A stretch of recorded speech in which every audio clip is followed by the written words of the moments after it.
ako'y bagong gupit. Hindi nyo pa napapansin. Ako'y magupit kami ni Dada kahapon. Oh, bagong gupit din siya. Pero parang hindi halata, no? Kasi, pero pinaiksiyan ko to. Dati ang hair ko hanggang bewang. So, pinaiksiyan ko siya. Excuse me po. Pinaiksiyan ko siya mga hanggang kilikili. Tapos yung bangs ko, pinaiksiyan ko. Yan, bagong gupit kami ni Dada. Ayan, ano naman kung bagong gupit. Wala lang, gusto ko lang i-flex ang amin yun. GGSS. So anyway, may pupuntahan kami ngayon. May pipick upin kaming deep fry.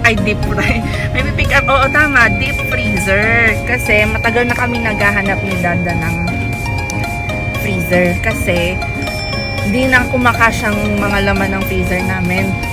Although, hindi naman maliit ang freezer namin, hindi rin naman sobrang laki, tama lang. Pero kasi, mahilig kasi kami bumili ng mga karton-karton ng mga frozen, like ng mga kanin, ng mga manok. Kasi ako, bumibili ako sa pinagtatrabahoan ko ng mga karton-karton ng mga frozen. Kasi nga, yung boss ko, may binibilhan siya, direct, dumadirect siya sa supplier. So, may supplier siya na mura lang yung pinagkukuhanan niya ng mga manok, sausage, mga karne, kung ano-ano.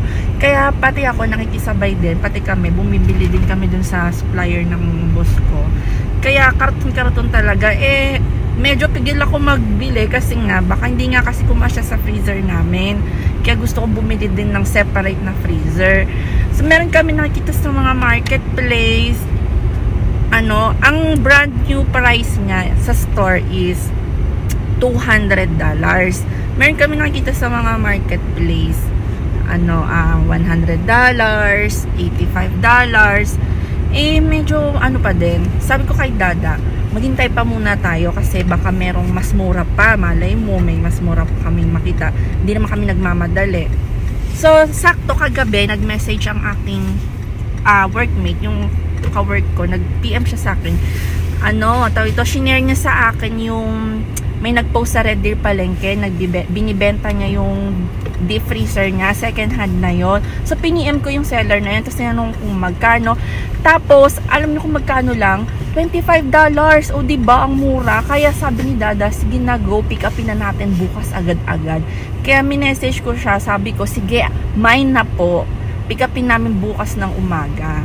So, ayan, kaya ngayon, pipick upin na namin siya. O, diba, ang galing,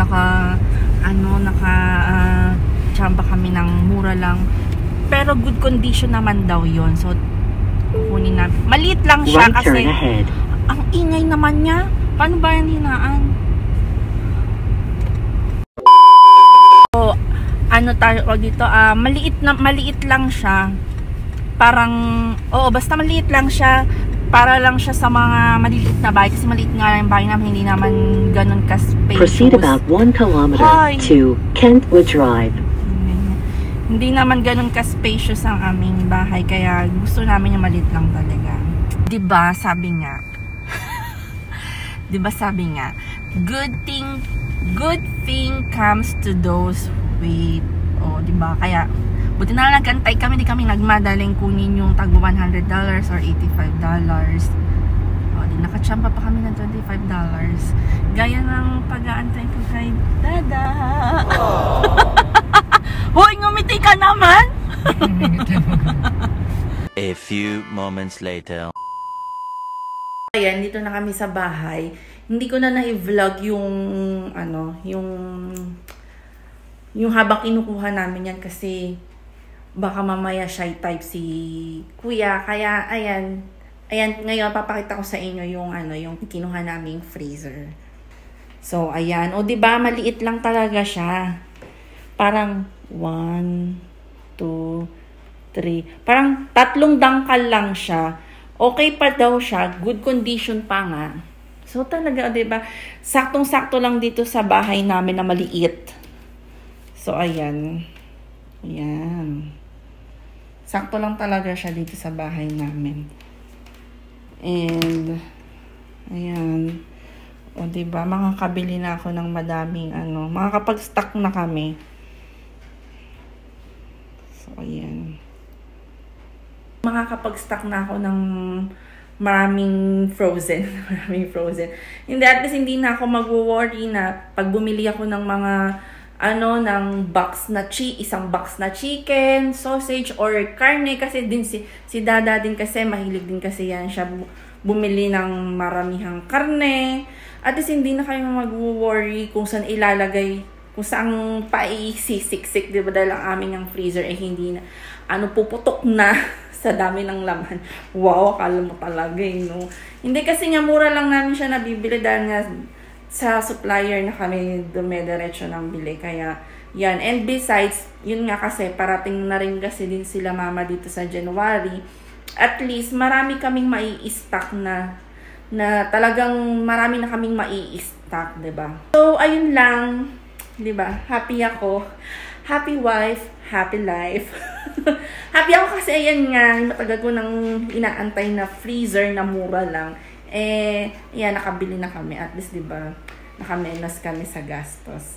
So, basta dito kasi, kung may gusto kang kailangan, may gusto kang bilhin na gamit, yung pasok lang sa budget mo, tingin lang sa marketplace kasi marami ding mga nag-post doon na yung ibang mga gamit din namin dito, hindi naman lahat, yung iba sa marketplace ko lang din binibili, tas magaganda pa, parang bago pa, meron pa nga doon free lang, pinamimigay lang, kaya meron akong nakuha doon na TV stand na doon sa kwarto naman namin, free lang yun, tapos ang ganda pa, as in, mukha pa siyang bago, walang scratch, walang dents, ang ganda pa. Tapos free lang yun kasi maglilipat sila ng bahay kaya pinamigay nila, diba? So, ayun guys, nilinisan ko muna ang aming freezer. So, ayan na, mukha na ulit siyang bagong-bago. Kasi nung kinuha namin, syempre matagal nang, hindi naman parang sabi niya nakastock na lang daw kasi sa bahay nila. So, syempre medyo madumi na din, kaya nilinisan ko. So, ayan na siya ngayon, malinis na. Tchanan! Pero syempre hindi pa namin yan pwedeng buksan. Siguro bukas na namin yan bubuksan or mamayang gabi. Ngayon ay umaga, 10 AM. Siguro mamayang gabi na namin yan bubuksan. Para ganun kasi yun, diba? Hindi, pagka nagalaw or inilagay mo sa sasakyan, hindi mo muna pwedeng isaksa ka agad. So, papahingahin muna. Kaya, mamayang gabi siguro namin siya bubuksan. At titignan kung talagang good condition siya. So, ayan, malinis na. At ayan, nagluluto naman ako ng lugaw, ng arroz caldo, para breakfast namin ni Dad. Nilagyan ko ng chicken feet. Luto na siya kasi umiwalay na yung laman sa buto, kaya luto na siya. Kaya ready to eat na kami ni Dada. So, ayun guys, kami ay kakain na muna. Rice, diba? Lugaw iniluto ko, pero rice. Siyempre, mamaya na yung lugaw. Kakain muna ako ng kanin bago yung lugaw. So, ayan. Thank you for watching. See you on my next vlog. Please like and subscribe. Malapit na tayo mag 100 subscriber. Sana madagdagan pa po sa mga hindi pa nakapag-subscribe. Please subscribe and please like na rin. So, see you on our next vlog. Bye!